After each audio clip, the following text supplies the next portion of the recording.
Dennis's book, No Dancing, No Dancing, is an attempt to bring together his deep humanitarian feelings and a desire to learn from what we've done. I'm delighted to confidently inform you that both these facets of this book have been manifestly successful, the bringing together and the learning. Dennis's extraordinary commitment to, and I quote, to be there when people needed him the most, to send a message that the international community has not forgotten, or to give hope, is reflected in every powerful picture of a forlorn Sudanese village that he paints, every aspect of an Iraqi widow's despair that he portrays, his occasionally melancholy narrative of an East Timorese village pragmatically accepting a less than optimal project outcome. Only Dennis's book has the local people at its centre. Local people with all their strengths and weaknesses, their incomprehensibleness, their humility and arrogance and their cruelty, their love and their hates. Dennis's ability to make do, to improvise, to eke something from almost nothing in the field has served him particularly well in a linguistic sense in this fine little book. Those of us who have not been to South Sudan will not only learn about the role of the local Boma chiefs, but from his precise and vivid descriptions of Chief Ali Yaza and Chief Angelo, we now have a feel for the challenges these communities face and the intergenerational dilemmas that are produced in trying to meet them.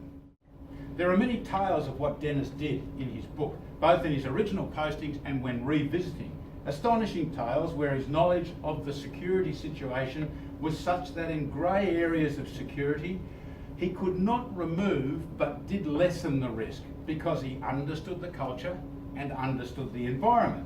And of course, those risks could at any time go badly wrong, and Dennis knew that.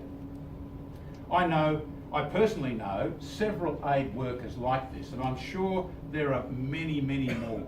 Aid workers whose courage is of a certain type that doesn't come from the barrel of a gun or from being part of a big military system that looks after you.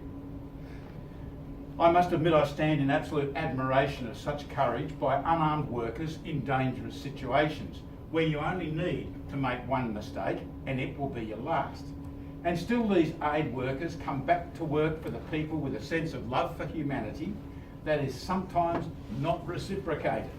They readily accept the imperfections and constraints of donor expectations and obligations, flawed assessment measures, and often compromised contractual arrangements to come back time after time after time. As he says, as Dennis says, to live with the people they want to help, to advocate for them, and to be of them. Only then can they harness both the ambitions of the international donors and the dreams of the people they want to assist.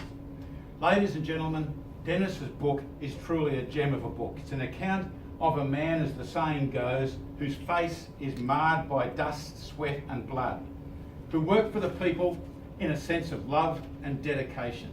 It truly is a gem from a man who, having done all this, then comes home and not only asks if he could have done it better, but ponders if he should not go back and do more because there is still imperfection in the world.